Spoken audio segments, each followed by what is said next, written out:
नमस्कार, मैं हूं आपके साथ विशाल कालरा।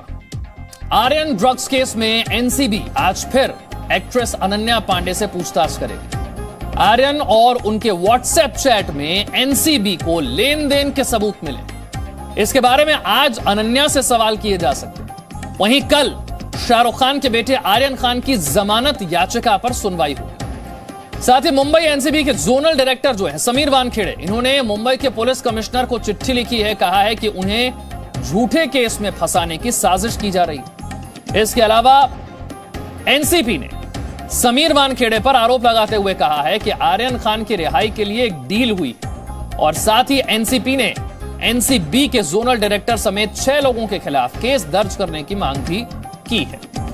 तो ड्रग्स, आर्यन और डील, 10 बड़े अपडेट क्या है इस खबर को लेकर इस वक्त के, ये पहले आपको बताते हैं। पहला बड़ा अपडेट यह है कि ड्रग्स केस में आज तीसरी बार अनन्या पांडे से पूछताछ होगी। दूसरा बड़ा अपडेट यह है कि समीर वानखेड़े समेत 6 लोगों के खिलाफ शिकायत की बात की गई। वकील कनिष्क जयंत ने कमिश्नर से लिखित में इसकी शिकायत की गई। समीर वानखेड़े ने आर्यन का अपहरण कर फर्जी मामला दर्ज किया, यह आरोप लगाया गया है वकील की तरफ से। प्रभाकर राघोजी, जिसके बारे में कल से हम आपको लगातार बता रहे हैं, इसने कहा है कि 10 खाली पेपर पर इससे साइन करा लिए गए। प्रभाकर राघोजी ने यह भी कहा है कि पंचनामा पेपर बताया और साइन करा लिया खाली पेपर पर। प्रभाकर का यह भी आरोप है कि आर्यन की रिहाई के लिए 18 करोड़ रुपए की डील की गई। संजय राउत, शिवसेना के नेता, यह कह रहे हैं कि मुंबई पुलिस मामले का संज्ञान ले। गवाह से सादे पेपर पर साइन क्यों किया गया, यह सवाल उठा रहे हैं शिवसेना के नेता संजय राउत। बॉम्बे हाईकोर्ट में कल आर्यन की जमानत याचिका पर अब सुनवाई होनी है, लेकिन एक बड़ा ट्विस्ट इस केस में अब आ चुका है। नारकोटिक्स कंट्रोल ब्यूरो के जोनल डायरेक्टर समीर वानखेड़े के खिलाफ पुलिस में शिकायत दर्ज करवा दी गई। एडवोकेट हैं कनिष्क जयंत, जिन्होंने यह शिकायत दर्ज कराई है। वानखेड़े समेत 6 लोगों के खिलाफ यह केस दर्ज हो, यह कनिष्क की तरफ से कहा गया है। कनिष्क ने वानखेड़े पर आर्यन के अपहरण का आरोप लगाया। नारकोटिक्स कंट्रोल ब्यूरो ने आर्यन पर फर्जी केस दर्ज किया, यह आरोप लगा रहे हैं एडवोकेट कनिष्क। बड़ी खबर है ये इस वक्त की, और इस केस में कल से हम देख रहे हैं जिस तरह से प्रभाकर राघोजी ने सामने आकर आरोप लगाए, एक बड़ा ट्विस्ट आ गया है। राजीव और जानकारी के साथ मुंबई से मेरे सहयोगी जुड़ रहे हैं। राजीव, एनसीबी के जोनल डायरेक्टर समीर वानखेड़े के खिलाफ शिकायत की गई है। शिकायत करने वाले एडवोकेट कनिष्क जयंत क्या आरोप लगा रहे हैं? देखिए, जयंत के मुताबिक ये कहा गया है कि आर्यन खान का अपहरण किया गया और अपहरण करने में 6 लोग दोषी हैं, जिसमें एनसीबी के जोनल डायरेक्टर समीर वानखेड़े को भी इस बारे में कहा गया कि आर्यन खान के अपहरण के दोषी हैं और अपहरण फिरौती के लिए किया गया। इस तरह की इसकी जांच की बात कही गई है। पुलिस में लिखित शिकायत दर्ज की गई है। ये शिकायत अपने आप में भी एनसीबी के लेकर कई सवाल खड़े करते हैं। हालांकि एनसीबी के लिए इन सवालों से जूझना या इन सवालों से रूबरू होना आसान नहीं होगा, क्योंकि जैसे ही कल जो था कि कल जो उनके गवाह के जरिए एनसीबी पर ही आरोप लगाया गया कि आर्यन खान से 25 करोड़ की फिरौती मांगी गई थी, जिसमें 38 लाख डिलीवरी की गई थी, और इस बात को लेकर केपी गोसावी को लेकर साथ में आरोप लगाया गया। इन सब चीज़ों को लेकर हालांकि एनसीबी ने कल एनसीबी जोनल डायरेक्टर की तरफ से ये जवाब दिया गया कि ये इस तरह के जो आरोप लगाए गए हैं वो एक सिरे से बेबुनियाद कहे गए हैं। इसके अलावा एनसीबी जोनल डायरेक्टर की तरफ से मुंबई पुलिस कमिश्नर को एक पत्र भी लिखा गया कि ये जो पत्र लिखा गया है, पहले जरा ये खबर अपने दर्शकों को बता देते हैं राजीव, फिर मैं आपके पास आता हूं उसकी डिटेल को समझने के लिए। जो राजीव बता रहे हैं इस केस की बड़ी खबर एक ये भी है कि आर्यन खान ड्रग्स मामले की जांच कर रहे एनसीबी के जोनल डायरेक्टर समीर वानखेड़े ने मुंबई पुलिस को एक चिट्ठी लिखी। चिट्ठी में कहा है कि मुझे झूठे केस में फंसाने की एक साजिश की जा रही है। समीर वानखेड़े ने चिट्ठी में दावा किया है कि कुछ अज्ञात लोग उनके खिलाफ कार्रवाई कर सकते हैं। वहीं एनसीबी ने बयान जारी कर गवाह प्रभाकर राघोजी के आरोपों को खारिज कर दिया है। आपको बता दें कि प्रभाकर राघोजी ने आरोप लगाया था कि एनसीबी ने उससे खाली पेपर पर साइन करवा लिए। आर्यन की रिहाई के लिए 18 करोड़ में डील हुई। अब समीर वानखेड़े को ऐसा क्यों लग रहा है, क्यों वो मुंबई पुलिस कमिश्नर को चिट्ठी लिख रहे हैं, ये राजीव से समझते हैं। राजीव, देखिए, जिस तरीके से ये मामला बेहद संगीन है और मामले में कई सारी चीजें जुड़ी हुई हैं। हालांकि उस मामले की जांच के लिए अलग अलग लोगों को बुलाया जा रहा है। आज अनन्या पांडे को भी बुलाया गया है। आर्यन खान के जो व्हाट्सएप चैट और बाकी जो चीज़ें सामने आई हैं उनसे मिलान करने के लिए या अनन्या पांडे के यहाँ से जो भी चीज़ें बरामद हुई हैं उनसे जांच करने के लिए। लेकिन आखिर समीर वानखड़े मुंबई सीपी को चिट्ठी क्यों लिखते हैं, इस बात के लिए मैं बता दूं कि जिस तरीके से अलग अलग आरोप सामने आए हैं, पहले उनके ही पंच के जरिए एनसीबी पर आरोप लगाया गया कि आर्यन खान को रिहाई के लिए 18 करोड़ रुपए की डील की गई थी, जिसमें 38 लाख रुपए पहले डिलीवर किए गए थे केपी गोसावी के थ्रू और अलग अलग जगहों पर जो पूरा ब्यौरा किया गया है, जो हलफनामा किया गया है, यानी जो एफिडेविट दिया गया है, और वो भी एफिडेविट यानी कोर्ट में न दाखिल करके सीधे सोशल मीडिया पे जाहिर किया गया है। इस बात को लेकर एनसीबी की तरफ से इसे पूरी तरह से एक सिरे से नकारा गया। NCB zonal director Sameer Wankhede ने मुंबई पुलिस कमिश्नर को ये चिट्ठी लिखा कि इस केस को भटकाने के लिए अलग अलग लोगों से झूठे आरोप लगाए जा रहे हैं और इस मामले में इस तरह के अलग अलग जगहों पर ये कार्रवाई की जा रही है, यानी ये आरोप लगाए जा रहे हैं, पुलिस में केस कहीं दर्ज किया गया है और ये झूठे हलफनामे दिए गए हैं। अब सवाल ये है कि क्या इस मामले से एनसीबी की जांच में कोई असर आएगा। लिहाजा जिस तरीके से कल एनसीबी को पूरे दिन में ये केवल स्टेटमेंट जारी करना पड़ा कि ये जो गवाह की तरफ से दिए जा रहे बयान झूठे हैं, जो गवाह से किसी तरह से सिग्नेचर नहीं कराए गए हैं, गवाह से कोई खाली कागजातों पर सिग्नेचर नहीं कराए गए हैं, ये एनसीबी के कल अगर जांच की अलग दिशा होने के बजाय एनसीबी कल अपने बचाव पक्ष में आ गई और बचाव में इस बात को जरूर कहा।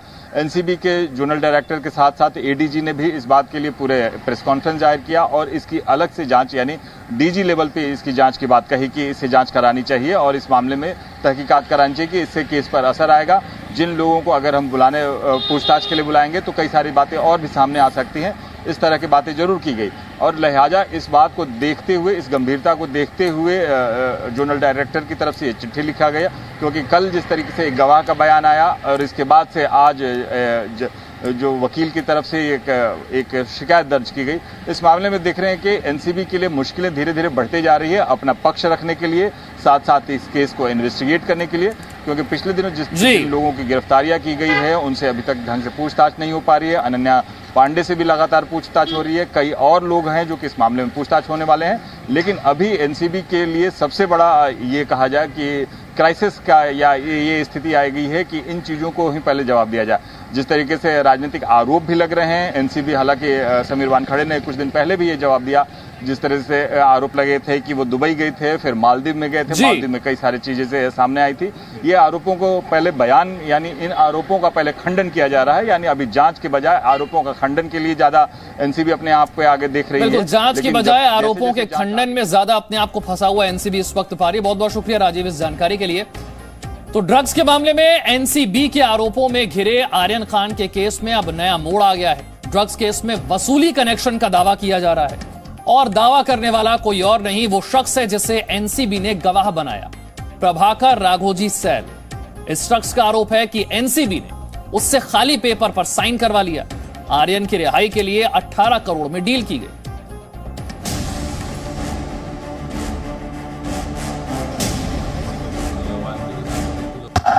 क्या आर्यन खान की रिहाई के लिए हुई डील?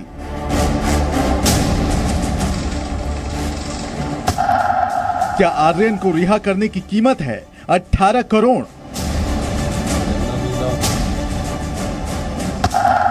नशे का खेल, वसूली के लिए डील।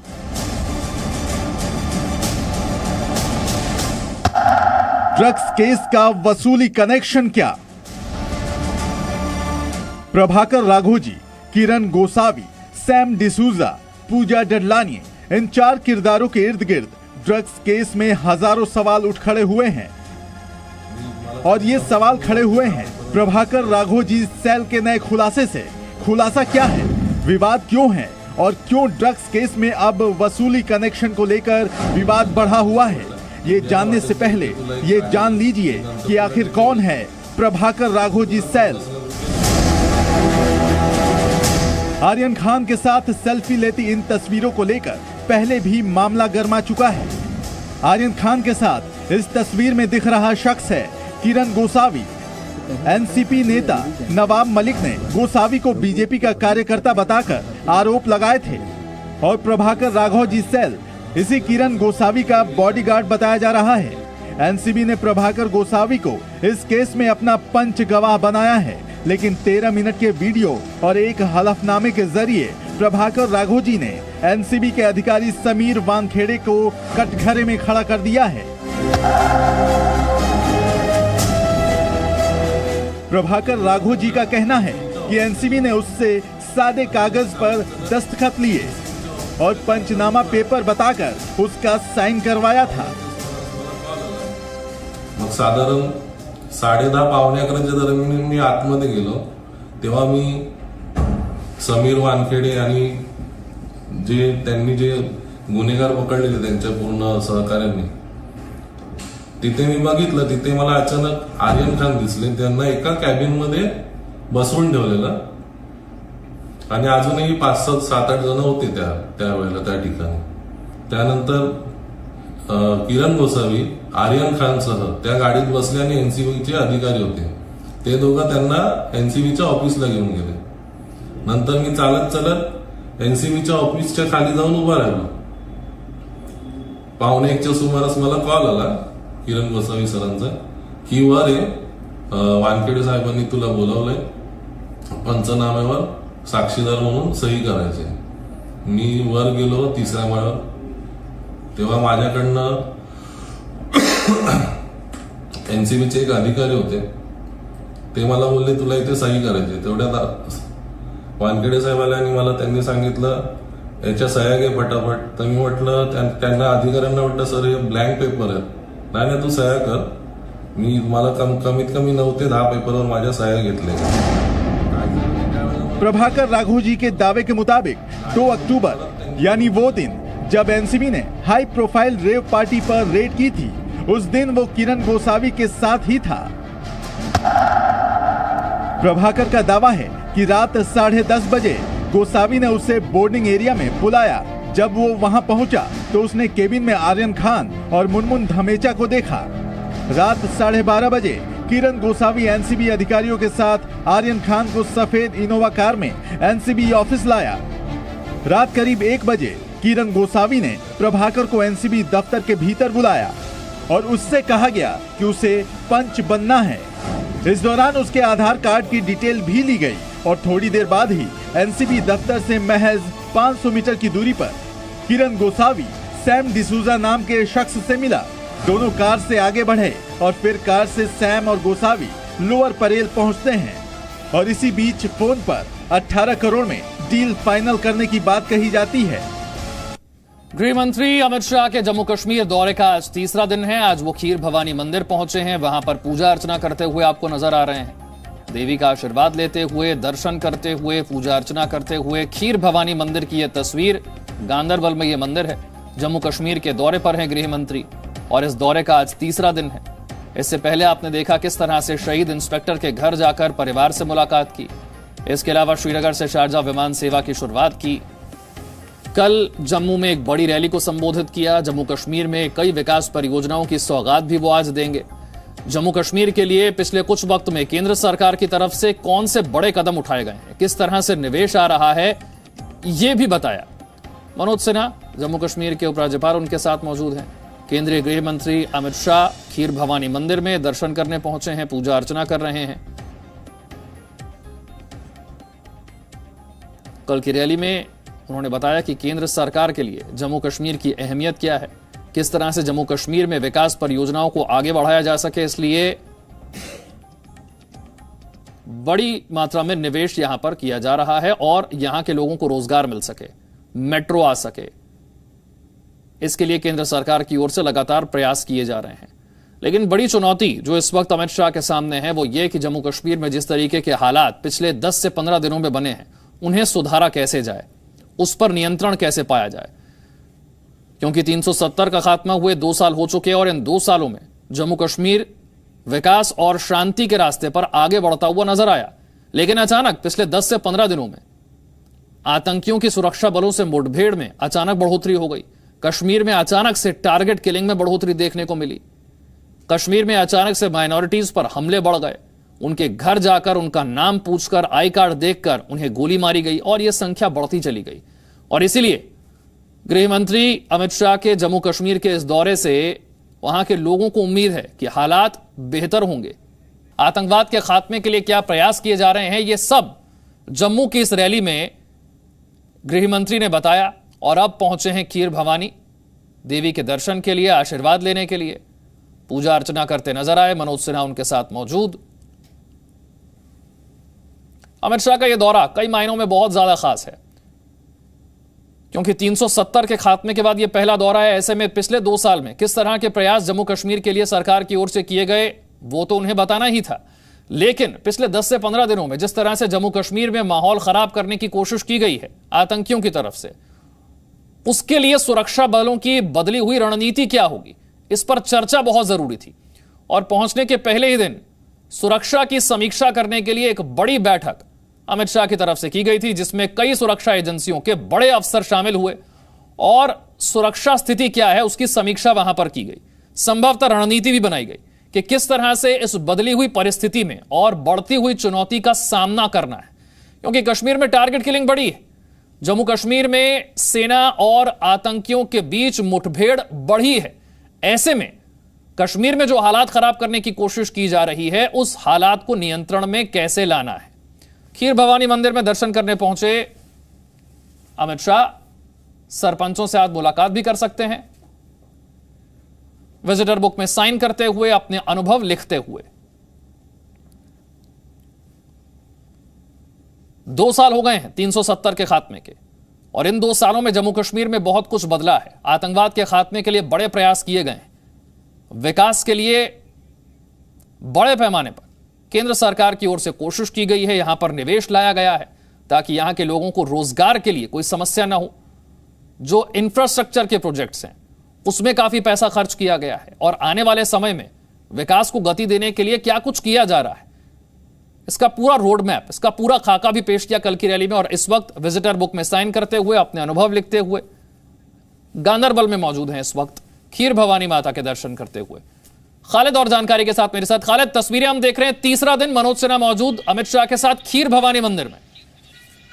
बिल्कुल, देखिए अमित शाह केंद्रीय गृह मंत्री जो है आज अभी कुछ देर पहले उन्होंने कश्मीर में लैंड किया है जम्मू से, और सीधा वो गांदरबल माता खीर भवानी के मंदिर चले गए हैं माथा टेकने। और उनके साथ एलजी मनोज सिन्हा भी है और बाकी आला अधिकारी भी उनके साथ है। और वहां से जो उनका कार्यक्रम हमें बताया गया है कि वो शेर कश्मीर कम्युनिकेशन सेंटर में जाएंगे, जहां पर वो इलेक्टेड रिप्रेजेंटेटिव्स जो हैं उनको एड्रेस कर सकते हैं। और उसके अलावा कुछ मीटिंग्स भी है उनके, और कुछ विकास कार्यों का इनॉग्रेशन, फाउंडेशन स्टोन्स भी आज SKICC में होगा।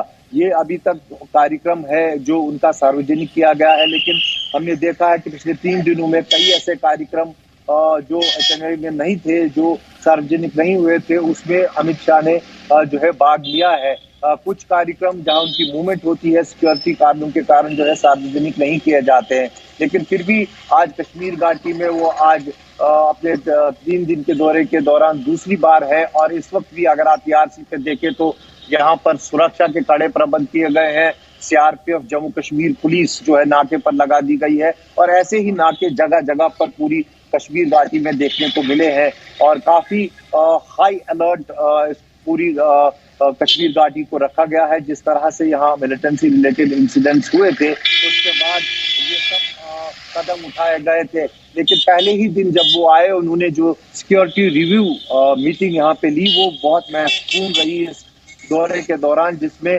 तमाम जितनी भी सिक्योरिटी एजेंसीज हैं जो कश्मीर में मौजूद हैं उनके आला अधिकारियों से उन्होंने भेंट की, उन्हें दिशा निर्देश दिए कि जो स्थिति है उससे कैसे निपटना है, क्या कुछ करना है। और उसके बाद जो है उन्होंने बाकी कार्यक्रमों में भाग लिया। तो कहीं ना कहीं जो सिक्योरिटी सिनेरियो है उस पर उनकी खासी नजर है, और उसको एड्रेस करने के लिए उन्होंने कई प्लान जो है डिस्कस किए हैं, चाहे आर्मी हो, CRPF हो, BSF हो, NIA हो, सब के साथ। और DGP जम्मू कश्मीर पुलिस भी वहां मौजूद थे।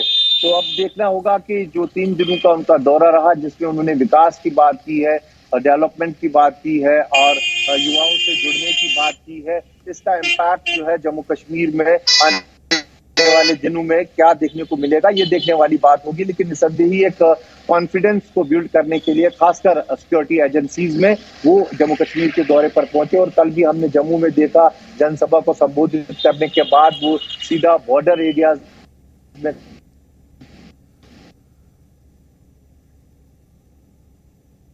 तो केंद्रीय गृह मंत्री अमित शाह के दौरे के बारे में पूरी जानकारी दी खालिद ने। आज क्या कार्यक्रम रहेगा ये भी बताया। फिलहाल खीर भवानी मंदिर में मौजूद है अमित शाह। दर्शन करते हुए, पूजा अर्चना करते हुए, आशीर्वाद लेते हुए आपने देखा। विजिटर बुक में अपना अनुभव भी लिखा, साइन किए।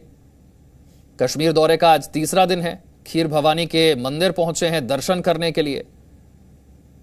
और जैसा कि खालिद ने बताया, जम्मू कश्मीर का यह दौरा बहुत ही ज्यादा अहम है। सरपंचों से भी मुलाकात होगी। बीएसएफ के बंकर का दौरा इससे पहले किया मकवाल बॉर्डर पर।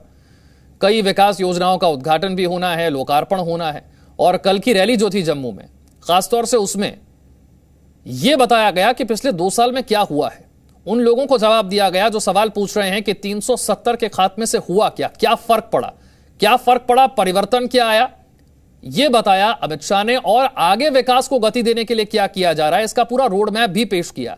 आज खीर भवानी मंदिर में दर्शन के तुरंत बाद कार्यक्रम क्या होगा, खालिद से एक बार फिर समझते हैं। खालिद, देखिए, खीर भवानी मंदिर से जो उनका कार्यक्रम है, वो जो हमको अभी तक बताया गया है कि वो SKICC जो यहाँ कम्युनिकेशन सेंटर है वहां जाएंगे और वहां पर जो इलेक्टेड रिप्रेजेंटेटिव्स हैं पंचायत के या फिर DDC के, उनको संबोधित कर सकते हैं। कुछ लोग भी होंगे जिन्हें वो संबोधित करेंगे वहां पर। और कुछ ऐसे जो डेवलपमेंटल प्रोजेक्ट्स हैं जिसके बारे में बताया जा रहा है कि वो फाउंडेशन स्टोन उसकी रख सकते हैं और इन कईयों का उद्घाटन कर सकते हैं।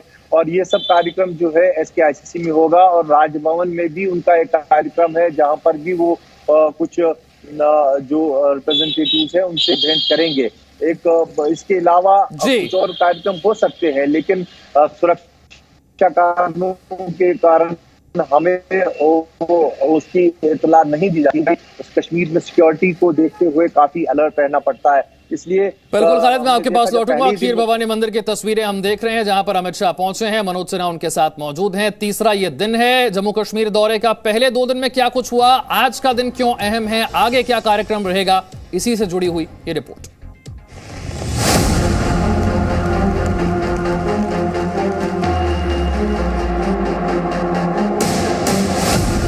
पाकिस्तान से लगी सीमा पर मकवाल बॉर्डर पर पहुंचे गृह मंत्री। बीएसएफ के एक बंकर का किया दौरा। बॉर्डर किनारे रहने वाले एक परिवार के घर गए और चाय भी पी। गृह मंत्री ने स्थानीय निवासी का मोबाइल नंबर लिया और अपना नंबर भी साझा किया। जी हां, गृह मंत्री अमित शाह जम्मू कश्मीर के दौरे के दूसरे दिन पाकिस्तान से लगी सीमा पर मकवाल बॉर्डर पर पहुंचे और सीधे तौर पर संदेश दिया कि किसी को डरने की जरूरत नहीं है और सरकार लगातार उनके लिए खड़ी है। मकवाल बॉर्डर पर जब गृह मंत्री पहुंचे तो उनके साथ उपराज्यपाल मनोज सिन्हा भी मौजूद थे। उनके इस दौरे से सुरक्षा बलों में गजब का जोश भर गया है।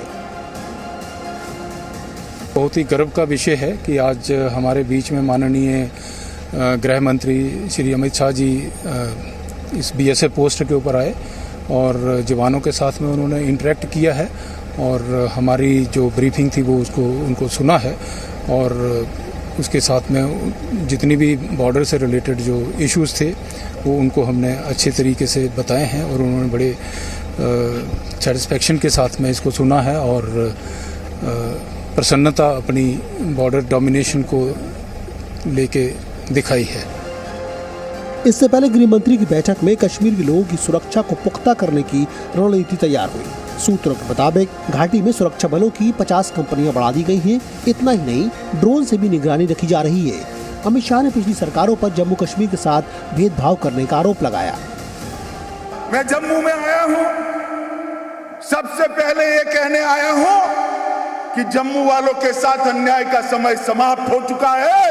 अब कोई आपके साथ अन्याय नहीं कर सकता। गृह मंत्री अमित शाह ने जनसभा के मंच से गांधी परिवार, मुफ्ती परिवार और अब्दुल्ला परिवार का नाम तो नहीं लिया, लेकिन इशारों में 3 राजनीतिक परिवारों पर जम्मू कश्मीर को विकास से दूर रखने का आरोप जरूर लगाया। ये 3 परिवार वाले मुझे सवाल पूछ रहे थे कुछ कि क्या देकर जाओगे। भाई मैं तो हिसाब लेकर आया हूँ, क्या देकर जाएंगे बताता भी हूँ, मगर 70 साल आपके 3 परिवारों ने राज किया, आपने क्या दिया इसका हिसाब लेकर आओ भाई। जम्मू कश्मीर की सरकार आपका हिसाब मांगे। अमित शाह ने उन लोगों को भी चेतावनी दी जो जम्मू कश्मीर के विकास में अड़ंगा डालने की कोशिश कर रहे हैं। जम्मू कश्मीर की शांति में खलल लगाने वालों को हम कभी सफल नहीं होने देंगे, इस बात का विश्वास है। आज गृह मंत्री के जम्मू कश्मीर दौरे का तीसरा और आखिरी दिन है। आज अमित शाह कश्मीर के सरपंचों से मुलाकात कर सकते हैं। साथ ही श्रीनगर में कई विकास परियोजनाओं का उद्घाटन और शिलान्यास भी करेंगे। अदिति त्यागी, खालिद हुसैन, मनीष शुक्ला के साथ ब्यूरो रिपोर्ट, जी मीडिया। और अब तस्वीरें आपको दिखाते हैं प्रधानमंत्री के उत्तर प्रदेश दौरे की। वाराणसी पहुंचे हैं प्रधानमंत्री। तो काफी महत्वपूर्ण दिन उत्तर प्रदेश के लिए और खासकर सिद्धार्थनगर और इसके आसपास के जिन 9 जिलों की हम बात कर रहे हैं, 9 मेडिकल कॉलेजों का लोकार्पण होगा। इसी के साथ वाराणसी को 5,200 करोड़ की विकास परियोजनाओं की सौगात मिलने वाली है। प्रधानमंत्री आत्मनिर्भर स्वस्थ भारत योजना की शुरुआत भी प्रधानमंत्री करेंगे। हेल्थ इंफ्रास्ट्रक्चर पर फोकस करती है ये योजना, प्रधानमंत्री आत्मनिर्भर स्वस्थ भारत योजना। कुशीनगर गए थे, वहां पर देखिए फिलहाल जो तस्वीर आप देख रहे हैं सिद्धार्थनगर की तस्वीर है। इसके बाद वाराणसी जाएंगे। पहले सिद्धार्थनगर फिर वाराणसी का दौरा होगा। सिद्धार्थनगर पहुंच चुके हैं प्रधानमंत्री। उनके साथ मौजूद हैं उत्तर प्रदेश के मुख्यमंत्री योगी आदित्यनाथ और साथ ही आपको राज्यपाल आनंदीबेन पटेल भी यहां पर नजर आ रही हैं। सिद्धार्थनगर में पहले 9 मेडिकल कॉलेजों का लोकार्पण होगा, कई विकास परियोजनाओं को, और उसके बाद वाराणसी पहुंचेंगे जहां पर और साथ ही साथ 5,200 करोड़ की विकास परियोजनाओं का तोहफा वाराणसी को मिलेगा। उत्तर प्रदेश में विधानसभा चुनाव नजदीक है, उससे पहले पूरा फोकस उत्तर प्रदेश पर नजर आ रहा है। प्रधानमंत्री का उत्तर प्रदेश का यह दौरा बहुत ही अहम दौरा है। सिद्धार्थनगर पहुंच चुके हैं। यहां पर 9 मेडिकल कॉलेजों का लोकार्पण होना है। इसके बाद वाराणसी, जहां पर आत्मनिर्भर स्वस्थ भारत योजना की शुरुआत की जाएगी। जनसभा को भी संबोधित करेंगे प्रधानमंत्री। उत्तर प्रदेश के चुनाव से पहले प्रधानमंत्री के उत्तर प्रदेश दौरे बढ़े हैं और लगातार विकास परियोजनाओं की सौगात प्रधानमंत्री की ओर से उत्तर प्रदेश को मिल रही है। आज पूर्वांचल में है प्रधानमंत्री। 9 नए मेडिकल कॉलेज का उद्घाटन होगा। हरदोई और एटा में नए मेडिकल कॉलेज हैं। इसके अलावा कौन कौन से जिलों में बने हैं ये भी आपको बताते हैं। मिर्जापुर में, गाजीपुर में नया मेडिकल कॉलेज, कुल मिलाकर 9 है। इसके अलावा सिद्धार्थनगर और देवरिया में भी नया मेडिकल कॉलेज जिसका उद्घाटन किया जाएगा। साथ ही साथ प्रतापगढ़, फतेहपुर में भी मेडिकल कॉलेज की सौगात और जौनपुर में भी। इस तरह से ये 9 मेडिकल कॉलेज हैं। उत्तर प्रदेश के सिद्धार्थनगर में मौजूद हैं प्रधानमंत्री मोदी। फिर काशी में रिंग रोड फेज 2 का उद्घाटन होगा। 7 नए मेडिकल कॉलेज का उद्घाटन होगा और वाराणसी को 5,200 करोड़ की विकास परियोजनाओं का तोहफा भी मिलेगा। लेकिन एक बहुत बड़ी योजना जो बहुत ही महत्वाकांक्षी योजना है, आत्मनिर्भर स्वस्थ भारत योजना, यह सबसे बड़ी हाईलाइट इस दौरे की मानी जा रही है। यह सबसे बड़ी स्वास्थ्य योजना है। देश के स्वास्थ्य ढांचे को, हेल्थ इंफ्रास्ट्रक्चर को और ज्यादा मजबूत करने की योजना। और इस योजना के तहत केंद्र सरकार की तरफ से 5 साल में करीब 64,000 करोड़ रुपए खर्च किए जाएंगे। योजना यह है कि महामारी के दौरान पूरा देश जो है वो मजबूती के साथ इसके खिलाफ खड़ा हो सके। अगर जैसे कोरोना जैसी आपदा आती है तो जो हेल्थ इंफ्रास्ट्रक्चर में कमियां हैं वो न सामने आए, उससे लोगों को दिक्कतों का सामना न करना पड़े।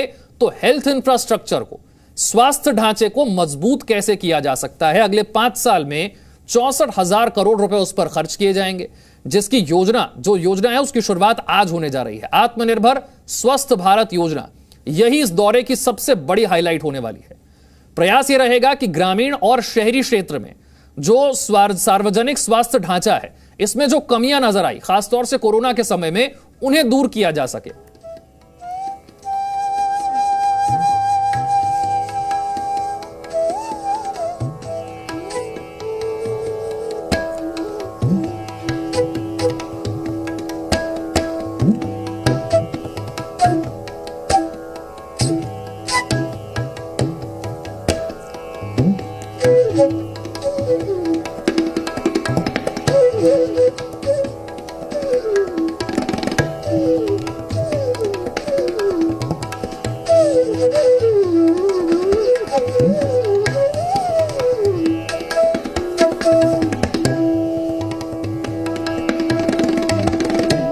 विकास के मुद्दे पर चुनाव लड़ना है तो बहुत जरूरी है कि चुनाव से पहले जनता के बीच अपना रिपोर्ट कार्ड रखा जाए। कौन कौन सी विकास परियोजनाओं की शुरुआत की गई, किनका लोकार्पण किया गया, वो बताया जाए। और यही प्रयास प्रधानमंत्री का इस दौरे के जरिए है, चाहे वो मेडिकल कॉलेज हो, आत्मनिर्भर स्वस्थ भारत योजना हो, रिंग रोड का उद्घाटन हो, ये सभी बताते हैं कि किस तरह से केंद्र सरकार की तरफ से, उत्तर प्रदेश की सरकार की तरफ से विकास पर, डेवलपमेंट पर फोकस किया गया। मोदी कार्यक्रम स्थल की ओर जाते हुए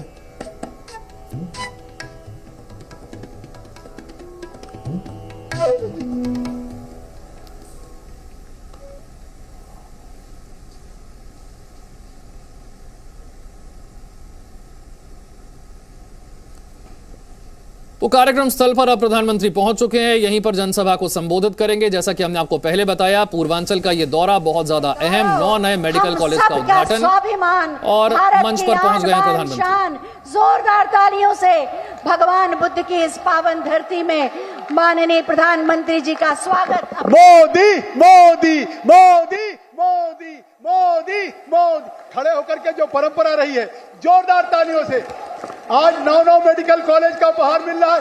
जोरदार तालियों से आदरणीय प्रधानमंत्री जी आपके बीच में हैं। भारत के यशस्वी प्रधानमंत्री पहली बार गौतम बुद्ध की धरती पे हैं। जोरदार तालियों से, जोरदार तालियों से आप सब लोग मोदी मोदी मोदी मोदी मोदी मोदी मोदी मोदी।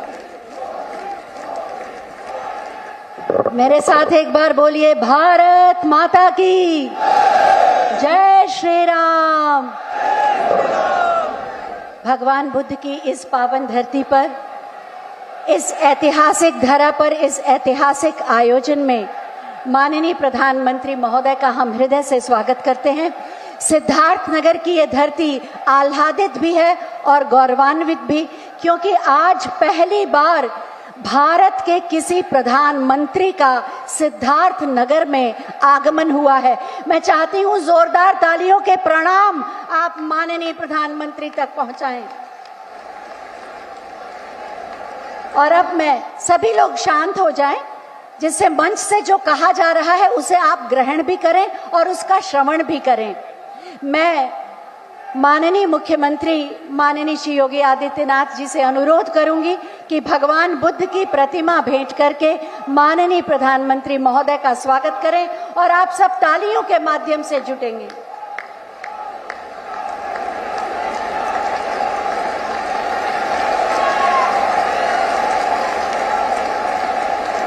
बहुत बहुत धन्यवाद। माननीय केंद्र सहायतित योजना फेज 2 के अंतर्गत 2329 करोड़ की लागत से बनने वाले नवनिर्मित माधव प्रसाद त्रिपाठी मेडिकल कॉलेज सिद्धार्थनगर और इसके साथ ही 8 अन्य स्वशासी राज्य मेडिकल कॉलेज के लोकार्पण समारोह में हम माननीय राज्यपाल श्रीमती आनंदीबेन पटेल जी, माननीय मुख्यमंत्री माननीय श्री योगी आदित्यनाथ जी, माननीय स्वास्थ्य एवं परिवार कल्याण मंत्री भारत सरकार माननीय डॉक्टर मनसुख मांडविया जी और मंच पर आसीन समस्त मंत्रीगण और समस्त गणमान्य अतिथियों का हार्दिक स्वागत करते हैं। जोरदार तालियों से सभी का स्वागत एक बार कर दें।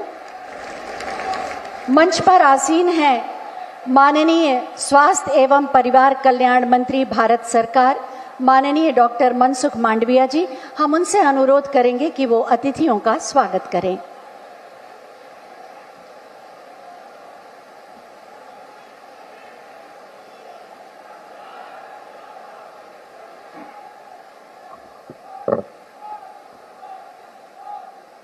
उत्तर प्रदेश में 9 मेडिकल कॉलेज के लोकार्पण के अवसर पर हमारे बीच उपस्थित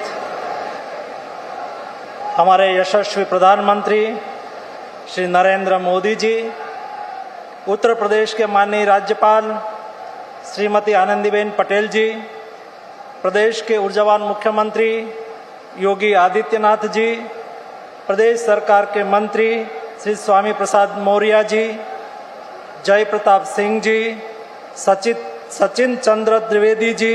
Presenting B News app available on Google Play and App Store. Download it now.